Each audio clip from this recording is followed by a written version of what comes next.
Assalamualaikum warahmatullahi wabarakatuh. Nama saya Ratna Wijianingrum dari Teknik Lingkungan 2022. Di sini saya akan menjelaskan sedikit dari desain sistem plumbing bangunan komersial 2 lantai. Untuk desain sistem plumbing, kita ketahui spesifikasi bangunannya. Terdapat 2 lantai, yakni untuk di lantai 1 ada 3 kamar mandi, 1 dapur, dan 1 ruang laundry. Untuk di lantai 2-nya terdapat 2 kamar mandi. Untuk dimensi bangunannya yakni ukuran 15 meter x 12 meter per lantai. Tinggi lantainya 3,5 meter. Bisa dilihat untuk di lantai satunya ini terdapat kamar mandi 1, kamar mandi 2, kamar mandi 3, di sini dapurnya dan di sini tempat laundrynya. Untuk di lantai 2 ada 2 kamar mandi. Ini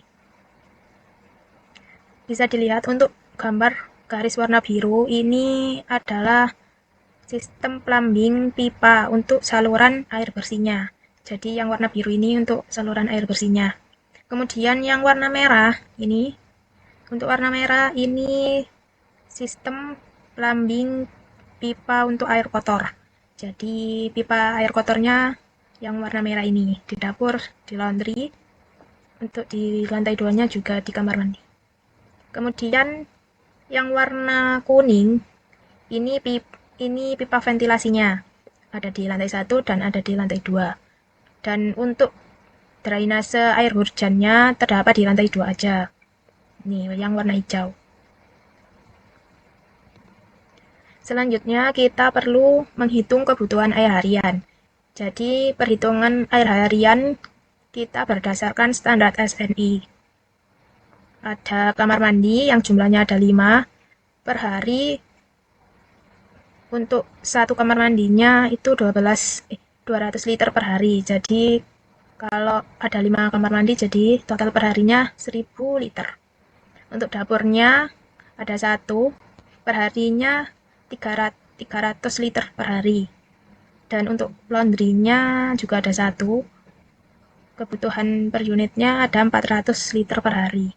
Jadi total kebutuhan harian ada 1700 liter per hari. Itu untuk 5 kamar mandi, 1 dapur, dan 1 laundry. Kapasitas tangki airnya, kebutuhan puncaknya. Ini kebutuhan puncak ini dihitung dari kebutuhan air harian. Yakni kita dapat 1700 liter tadi untuk per hari. Kita juga perlu cadangan air, 30%. Untuk 30%-nya terdapat 510 liter. Jadi total kapasitas tangkinya berjumlah 2210 liter. Kita bulatkan jadi 2500 liter. Kemudian ada komponen dan material. Untuk komponen pipanya, untuk pipa air bersih kita pakai PVC AW atau airwalk. Alasannya karena pipa ini tahan korosi dan tidak berkarat, ringan dan mudah instalasinya. Biayanya juga relatif ekonomis, serta umur pakainya bisa sampai 25-30 tahun. Tidak memengaruhi rasa air, tahan terhadap tekanan hingga 10 bar. Untuk spesifikasi standarnya, ini standar SNI 060084/2002. Untuk tekanan kerjanya 10 bar. Warnanya abu-abu. Ada yang coklat. Sambungannya pakai soket spigot dengan lem PVC. Untuk pipa air kotornya kita pakai PVC SW atau Soil and Waste.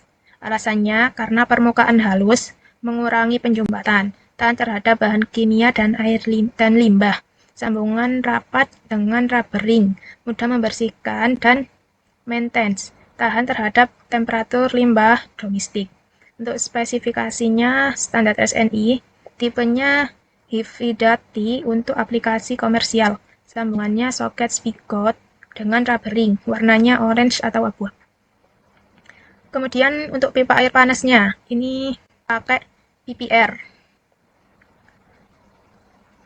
Alasannya tahan terhadap temperatur hingga 95 derajat Celcius, tidak toksik untuk air minum, sambungannya fusion welding yang kuat, isolasi thermal yang baik, tahan korosi dan scaling. Spesifikasinya standar DIN, tekanan kerjanya 20 bar pada 20 derajat Celcius. temperatur kerjanya sampai 95 derajat Celcius. Sambungannya heat fusion welding. Ini ada daftar komponen dan spesifikasinya.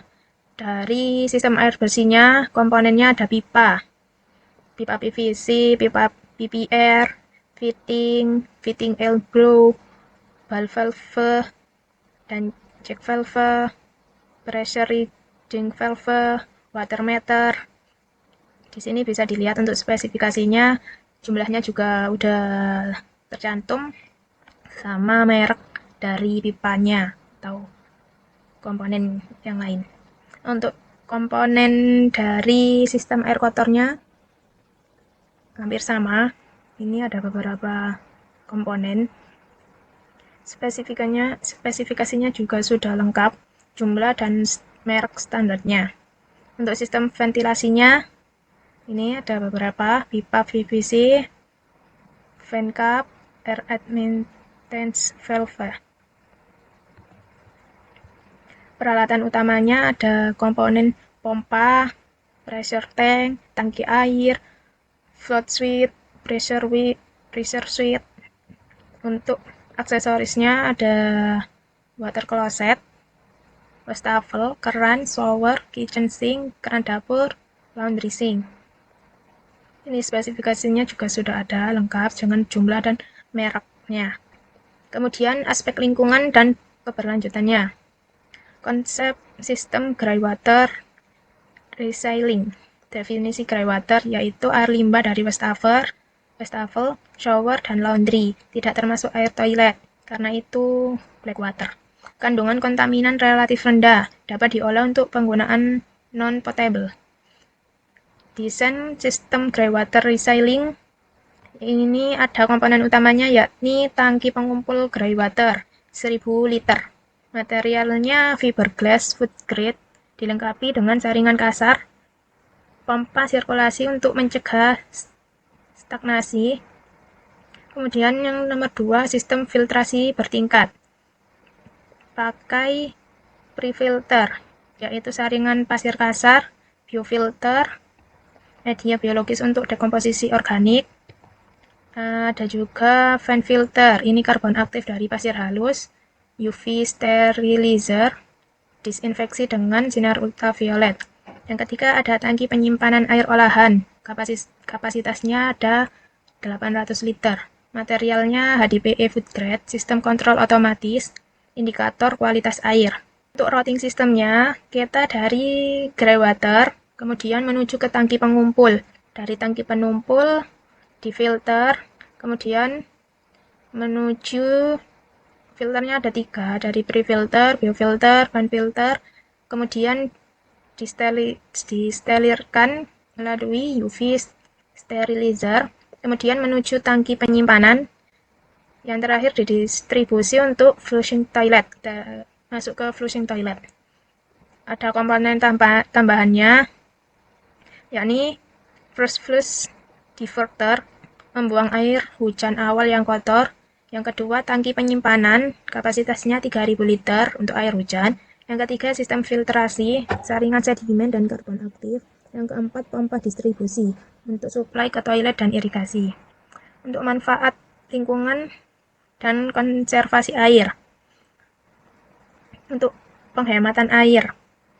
Untuk penghematan air, perhitungan penghematannya bisa dihitung dari kebutuhan air bersih tanpa recycling.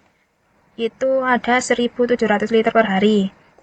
Kemudian greywater yang dapat di-recycle 60%, yaitu 1020 liter per hari. Penggunaan untuk flushing toilet 400 liter per hari.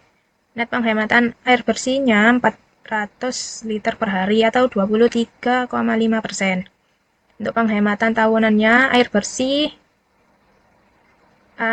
untuk air bersihnya 146.000 liter per tahun, biaya airnya 15.000 per meter kubik, yaitu 2.190.000 per tahun.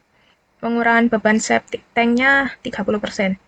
Untuk manfaat lingkungannya, yang pertama konservasi sumber air, bisa mengurangi eksploitasi air tanah, mengurangi beban terhadap sumber air kota, preservasi ekosistem air alami. Untuk yang kedua, pengurangan limbah. Bisa mengurangi volume air limbah 30%, mengurangi beban sistem pengolahan limbah kota, mengurangi pencemaran air permukaan.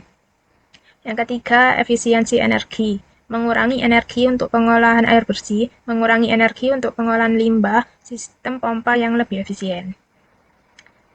Sekian yang bisa saya sampaikan. Apabila ada yang kurang paham dengan yang saya jelaskan, saya mohon maaf. Saya akhiri. Wassalamualaikum warahmatullahi wabarakatuh.